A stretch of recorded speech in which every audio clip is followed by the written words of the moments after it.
CM Aquaba, Adom TV, bedroom health tips. So, now what you muye babe kasafa male infertility. Memana one dog benadano. Manenyo ferry, yeni hunkomo.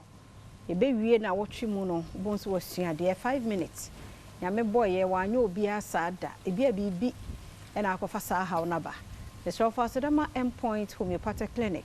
The Juma Kunin a soya same me in the phone woman dinkomo.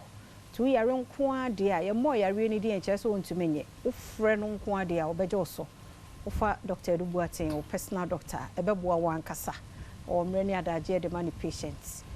Now, what you want so Dr. Dubuatin man who coin said male infertility no. Only a bedi home common. Tiene yanwa,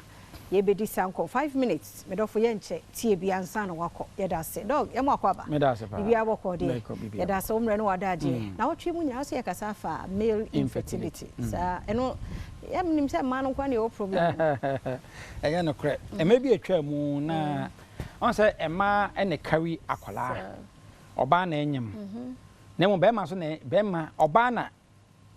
asin obekura. Okra kra kuji se obewo ba bema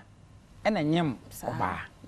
eni nti no in other jurisdiction no yese bema kra na enkola yese ye mema edia Okay. so enti ye kase male infertility a na ye bema e bia wona oba atena continuously bia be 6 months na omuhia regularly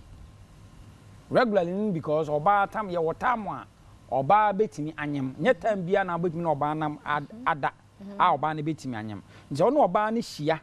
na oba no tukusua na se oba no antimi anyem a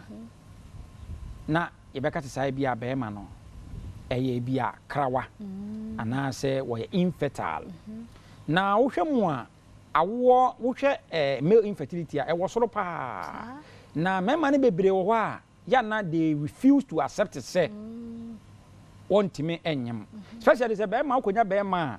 ne ho oden a wotimi no oba ahia bia be mienu miensa ne ho den na wono oba ni hia ne ho asane no na se nyinsen ma sa be ma no e difficult say obadi atum say enye wono na mema ni bebre wo so ade ma bebre kura no enye ntum say omo no wo problem ne say be ma bi wo ho a na wa woda obi okwa na school time kra wonyenye mma ba mienu miensa na wo yakora boni pa onye mma ba mienu miensa nenne wa walew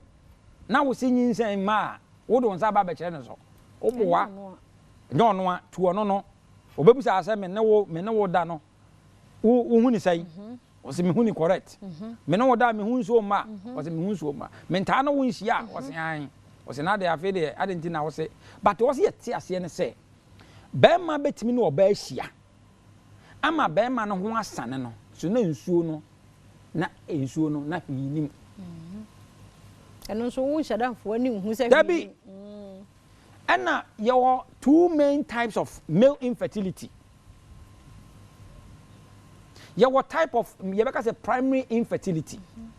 and your secondary infertility yeka say primary infertility no a e bema wo no si so no oba bia nka nche nso wone na anyamda wone ma ba mienu miensa na ahia obi anka nche ne se papa malusu me ene de ma mese me period onya hu bi saada omo no de ya na ha wo omo timi rush ba hospital ntem ene ye wo secondary infertility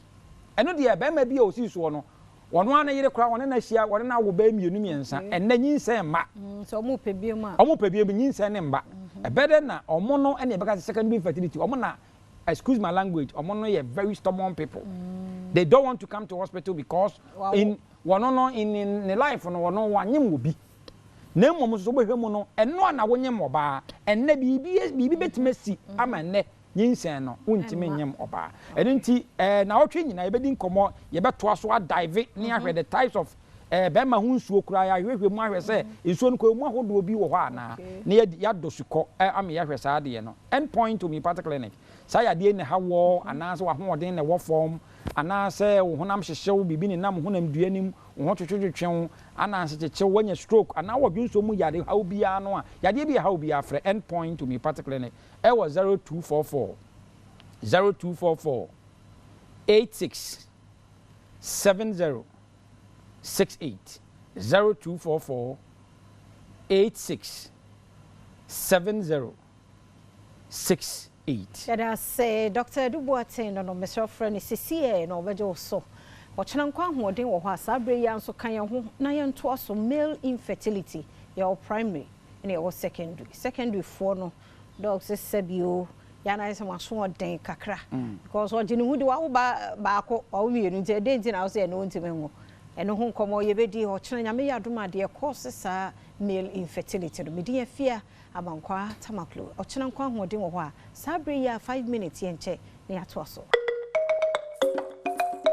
Yada say yamwa kwa baby Adom TV bedwam dwumade yi eso yada so mre no wadaje a wodi amaye na wotwi mo na wahwe no male infertility e ho nkomo na ye die nti enne me ye sure so wasua de emema no ye sremo ni die mo memfere so obeka wo yare se ebi wo so e doctor na wokohia no uwie na se so no ho kani no ko na mo ye de wo se mo ya no mo ye simple na ubehu an se atena kasa e wo fie emfere se bia nkwamwa no wo fo manya fere akura wan ton wo yare a onya dru nti wo frɛ Dr. Dubois sisi a ne nyarwa hodo bia no a obejo so 0244867068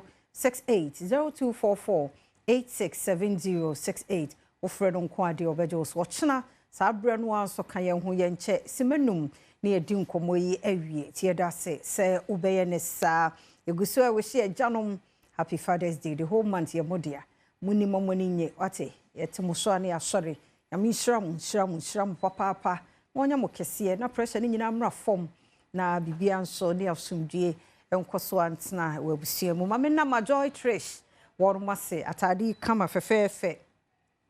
ene shemi majoy trish okọ Instagram Facebook a worumo ho atade bia for program bia no okọ majoy trish horuma obenya bia ahye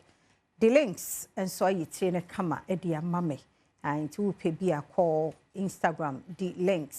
links ko hono metwe we ne style bia no e bi e wo ho